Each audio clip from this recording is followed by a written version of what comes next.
गोरी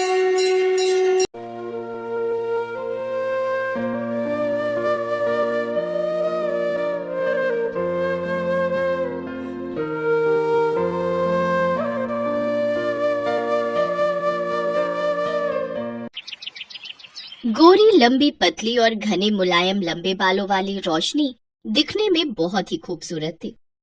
उसके रेशमी बाल काफी लंबे और सुंदर थे, जिसका उसे बड़ा घमंड था।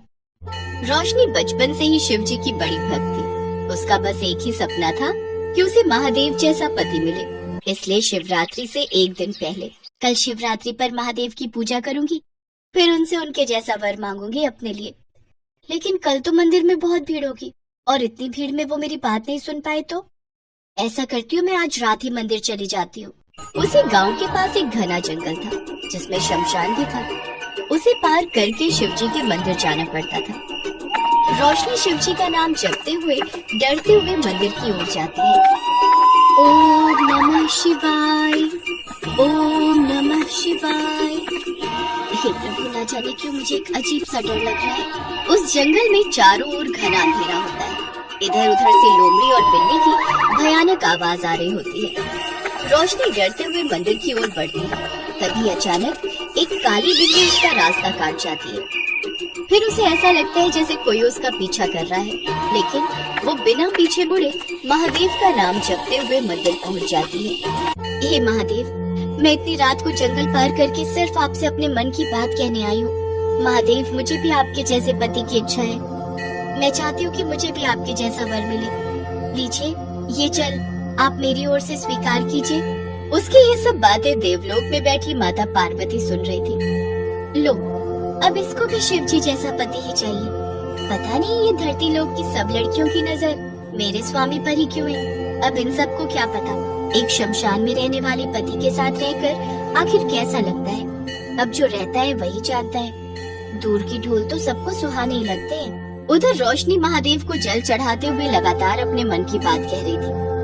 उसे मंदिर के बाहर तक उसका पीछा करते हुए एक भूत वहाँ पहुँच जाता है और वो उसकी सारी बातें सुन लेता है।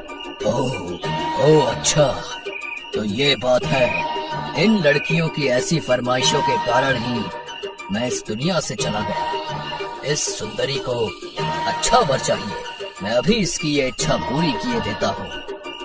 वो भूत सुंदर धनी दिखने वाले नौजवान का रूप धारण कर लेता है।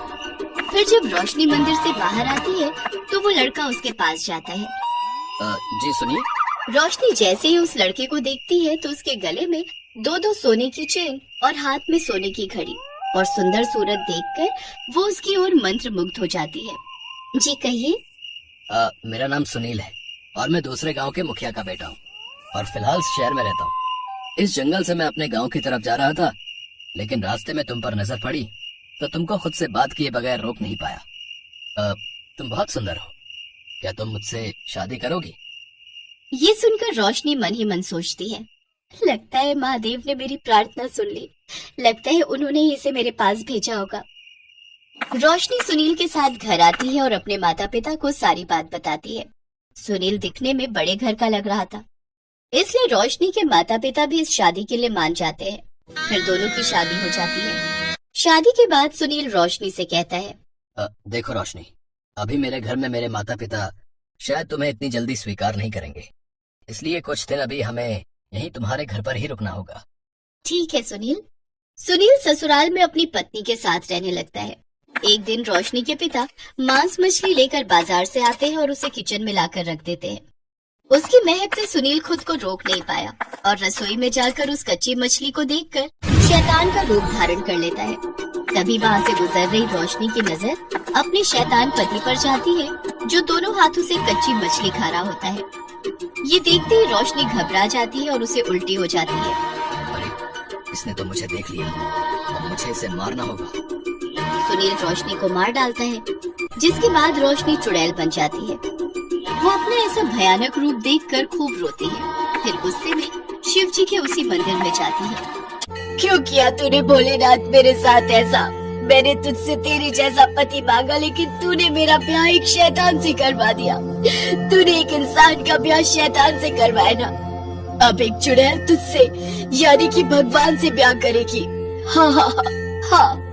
ये कहते ही चुड़ैल शिवलिंग पर तिलक करके और वहाँ रखी रोली से अपनी मांग भरकर फेरे लेने लगती है। लेकिन तभी आकाश लोक में बैठी माँ पार्वती ये देख क्रोधित हो जाती है और वो गुस्से में उस चुड़ैल के सामने प्रकट हो जाती है। तू मेरे पति से ब्याह रचाएगी चुड़ैल, तुझे तो मैं बताती हूँ। माता का ऐसा भयानक क्रोध देख रोशनी वहाँ से भागने लगती है और माँ पार्वती हाथों में तलवार लिए उसका पीछा करती है। तभी महादेव माँ पार्वती के समक्ष आ जाते हैं। शांत हो जाओ देवी, इसे माफ कर दो। जीवन काल में रोशनी ने केवल धन, वैभव और सौंदर्य रूप पर मोहित होकर ही इस सुनील से ब्याह कर लिया। बिना सोचे समझे ही इसने ऐसा जल्दी में किया, लेकिन विधि विधान के अनुसार अब वो इसकी पत्नी है। इसलिए रोशनी, तुम दोनों को ये संसारी मोह माया छोड़कर प्रेत लोक में जाना होगा और अपनी गृहस्थी बसानी होगी। मुझे माफ करना माँ, और महादेव मुझसे गलती हो गई जो मैं शिवलिंग से ब्याह करने की गलती कर रही थी। अब मैं अपने सुनील के साथ प्रेतलोक में खुशी खुशी रहूंगी। उन दोनों को आशीर्वाद देकर महादेव और माँ पार्वती वहाँ से अंतर्ध्यान हो गए। फिर सुनील और रोशनी एक दूसरे के साथ प्रेतलोक में खुशी खुशी रहने लगे। भगवान शिव को ये बात पता नहीं थी कि उनका एक पुत्र है जिसका निर्माण माता पार्वती ने किया है। भगवान शिव माता पार्वती से मिलने आने वाले होते हैं। ये खबर सुनकर माता पार्वती स्नान करने चली जाती हैं, लेकिन उस समय कोई गुण उपस्थित न होने के कारण वो गणेश को बाहर पहरेदारी के लिए खड़ा करके जाती हैं कि कोई अन्य अंदर प्रवेश न कर सके। इसके पश्चात भगवान शिव वहाँ पहुँचते हैं और अपनी गुफा में जाने का प्रयास करते हैं। गणेश जो द्वार पर पहरेदारी कर रहे होते हैं, वो शिव जी को अंदर जाने से रोकते हैं। शिव जी को आश्चर्य होता है कि ये बालक कौन है जो उन्हें उनके ही निवास स्थान पर जाने से रोक रहा है। कौन हो तुम धूर्त बालक जो इस तरह से बात कर रहे हो? हम स्वयं ही भीतर जाकर देवी पार्वती से पूछते हैं, ये कौन बालक हमारे द्वार पर हमारा रास्ता रोक कर खड़ा है? रुकिए, आपको भीतर जाने की अनुमति नहीं है। मेरी माताश्री का आदेश है कि कोई भी भीतर न जाने पाए, और जब तक वो नहीं कहती मैं किसी को भी इस महल के भीतर नहीं जाने दूंगा। बालक, हमें क्रोध मत दिलाओ, हमारे सामने से हट जाओ, वरना हमारे क्रोध को तुम नहीं जानते हो। और आप मुझे नहीं जानते, मेरे होते हुए इस द्वार को कोई नहीं लांघ सकता। तो फिर आज हमारे हाथों तेरा वध होगा। ले बचा अपने आप को हमारे इस वार से। अच्छा, तो आप युद्ध करना चाहते हैं, तो ये भी हो जाए। इसी बात पर गणेश जी और शिव जी में युद्ध प्रारंभ हो जाता है। युद्ध में भगवान शिव अपने त्रिशूल से गणेश का सिर धड़ से अलग कर देते हैं। सभी देवता भी वहाँ उपस्थित होते हैं और उन्हें भी इस बात का अंदाजा नहीं होता है कि गणेश कौन है। सबकी आवाजें सुनकर माता पार्वती बाहर आती हैं और ये देखती हैं कि उनके पुत्र का धड़ अलग और सिर अलग है। माता पार्वती क्रोध से भर गई और शेर सवारी माँ दुर्गा के रूप में आ गई। उन्होंने अपनी सभी शक्तियों को प्रकट कर प्रलय मचाने का आदेश दिया। शैलपुत्री, ब्रह्मचारिणी, कुष्मांडा, स्कंद माता, कात्यायनी, कालरात्रि, महागौरी, सिद्धिदात्री, मेरे 9 रूप, मेरी 9 शक्तियाँ प्रकट हो। देखते ही देखते माँ दुर्गा के 9 रूप 9 देवियाँ प्रकट हो गयी।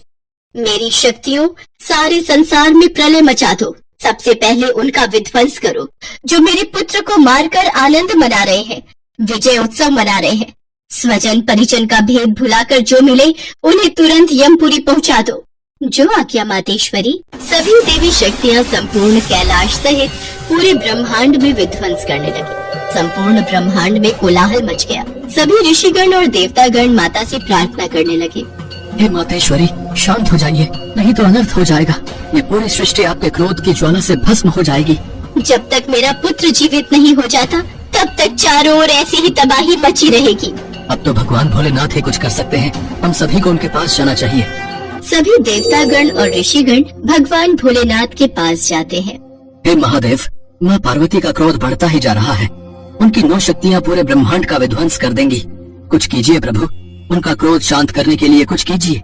माँ पार्वती ने कहा है, जब तक गणेश को पुनर्जीवन नहीं मिल जाता तब तक उनका क्रोध शांत नहीं होगा। अगर गणेश को पुनर्जीवन नहीं मिला तो सर्वनाश हो जाएगा। आप चिंता मत कीजिए, मैं इस समस्या का समाधान सोच चुका हूँ। पर महादेव, आप बालक गणेश को पुनर्जीवित कैसे करेंगे? बालक गणेश का मस्तक तो आपके त्रिशूल के प्रहार से क्षत विक्षत हो गया है। होगा, अवश्य होगा। हे मधुसूदन, आप उत्तर दिशा की ओर जाइए और जो भी प्राणी आपको सबसे पहले दिखाई दे उसका मस्तक काट कर ले आइए। भगवान श्री हरि विष्णु उत्तर दिशा की ओर प्रस्थान करते हैं। उत्तर दिशा का अवलोकन करने पर भगवान श्री हरि विष्णु को सबसे पहले दिखाई देने वाला प्राणी एक हाथी था, जो वास्तव में देवराज इंद्र का श्रापित हाथी ऐरावत था। श्री हरि विष्णु मुस्कुराए और उस हाथी के समीप गए। हाथी ने विष्णु जी को नमस्कार किया, मानो वो खुद भी इस श्राप से मुक्त होने की कामना कर रहा हो। श्री हरि विष्णु ने अपने सुदर्शन चक्र से उसका शीश काटकर उसे मुक्ति प्रदान की। ऐरावत हाथी श्राप से मुक्त हो गया और अपने असली रूप में आकर स्वर्ग लौट गया। भगवान विष्णु हाथी का मस्तक लेकर कैलाश लौट आए। उसके पश्चात भगवान शिव गणेश के धड़ से हाथी का मस्तक जोड़ देते हैं। भगवान गणेश जीवित हो जाते हैं और माता पार्वती का क्रोध शांत हो जाता है। सभी देवी देवता भगवान गणेश को अपना अपना आशीर्वाद देते हैं। पुत्र गणेश, मैं तुम्हें वरदान देती हूँ कि संसार में अब से तुम प्रथम पूजनीय कहलाओगे।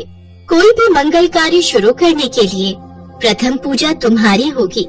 श्री गणेश के प्रथम पूजन के बिना कोई भी मंगल कार्य, पूजा पाठ, जप तप, व्रत, धर्म आदि का फल प्राप्त नहीं होगा। आज से गणेश को सभी का अध्यक्ष घोषित किया जाता है। प्रथम पूज्य होने के कारण आज से तुम मेरे सभी गणों के भी अध्यक्ष बनोगे। मेरा आशीर्वाद है, संसार में कोई भी तुम्हारा सामना नहीं कर सकेगा। और फिर सभी देवी देवता बालक गणेश को अपना अपना आशीर्वाद देते हैं। बालक गणेश सभी देवी देवताओं को नमन करते हैं। भगवान भोलेनाथ और माँ पार्वती बालक गणेश को अपने हृदय से लगा लेते हैं। उस दिन से गौरी पुत्र गणेश प्रथम पूजनीय हो गए। संसार में कोई भी शुभ कार्य करने से पहले भगवान गणेश की पूजा होती है। उसके पश्चात ही कोई मंगल कार्य की शुरुआत होती है।